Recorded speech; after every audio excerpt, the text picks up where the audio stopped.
it brings me back to a mentor that got us involved in this whole thing, who said to me, Mark, you want to watch God work powerfully in your life? Take in a few foster kids and you'll get a front row seat.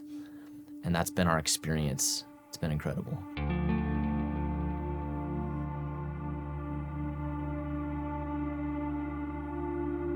The day of the tour at City Center, and my wife is texting me the awful news that our kid's biological mother, she found out it just had passed away.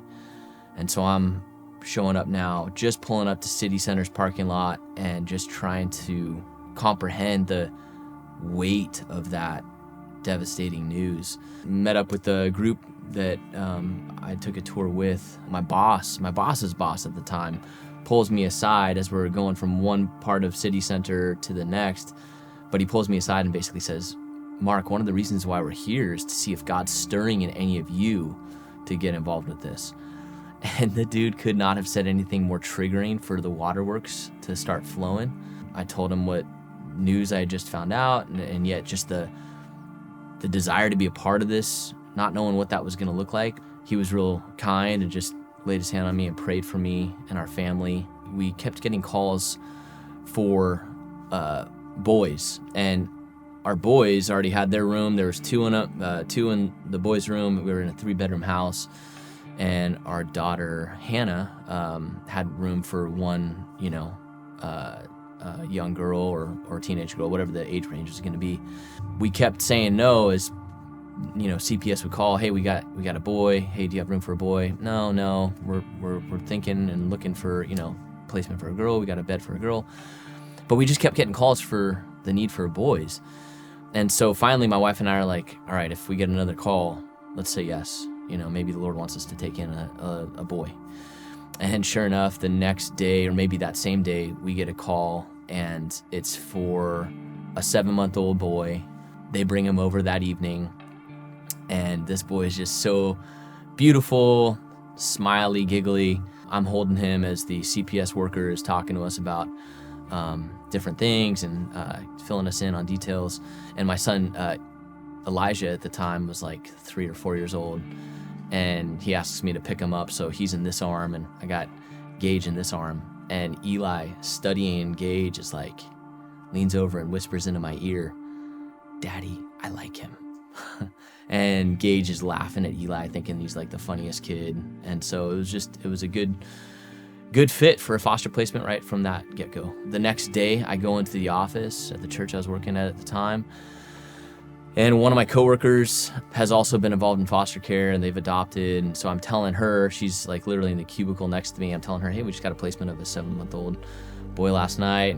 And then her boss comes in, unaware of the conversation that her and I had just been having, and he starts talking to her, and I'm in earshot of him, and he's just like, yeah, it was crazy. Yesterday, there was this like police crackdown on the house, in our neighborhood. So my wife's looking out the window and just seeing some crazy stuff going on. And then, Children and Family Services gets there, and they're removing this little boy that we've been building this relationship with.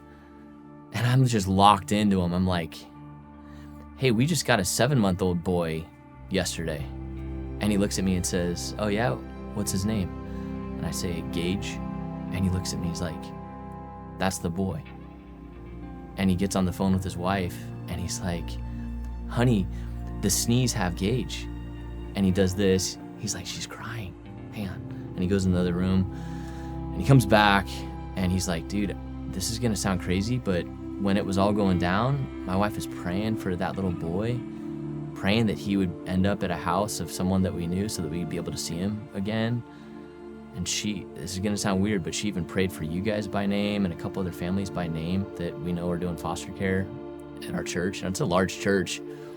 And I'm just blown away. Like, what are the odds of this boy being placed with us? Not knowing our foster son's future, we're just thinking he's going to be with us for maybe weeks, maybe months, and then go back with family or family friends, relatives. Adoption had always been in the cards for us, and my wife and I were both on board for saying yes if and when that need came up. So we were kind of prepared for it going into it.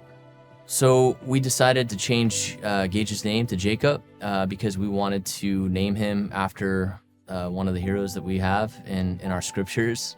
And I think that that's part of the reason why we wanted to change Jacob's name to that, because we knew this isn't going to be an easy life for you, but we're here to love you and help you to see the God who created you and made no mistake in where you're currently at, the family that now gets to call you theirs.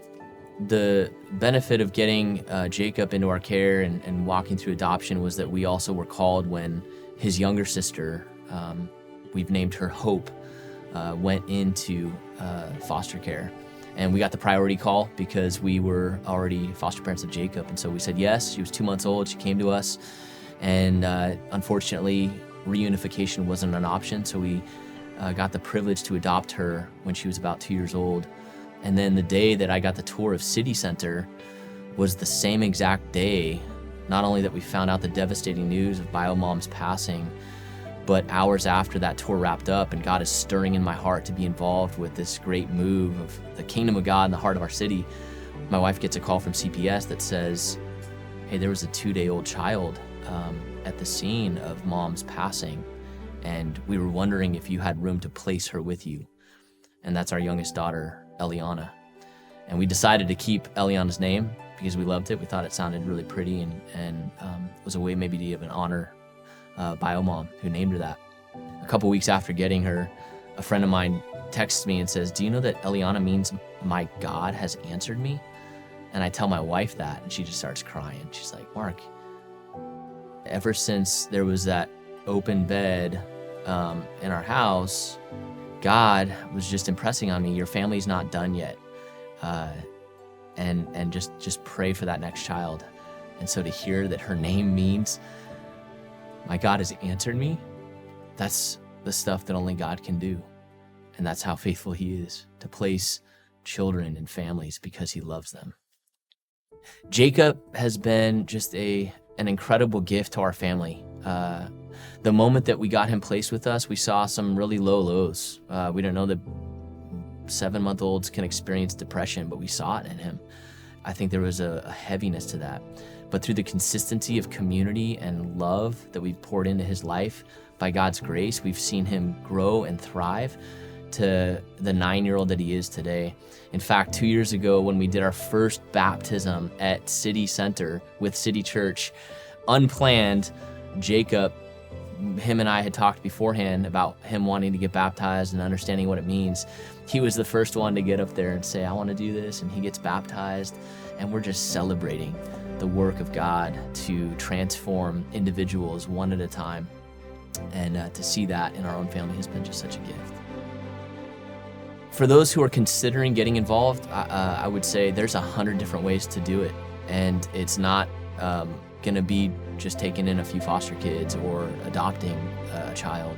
For some it is, but others, that's not how they're wired. That's not what they're called to do. There's 100 different people that have made a significant impact in our own family's journey of being not perfect, but healthy and able to actually sustain the needs of those that are permanently in our home together. And it's a reflection of how our valley cares, and it's a great opportunity to get involved. One less child trafficked and exploited. One less youth abandoned with no one to advocate for them. One less kid hungry and on the streets. One less kid falling through the cracks.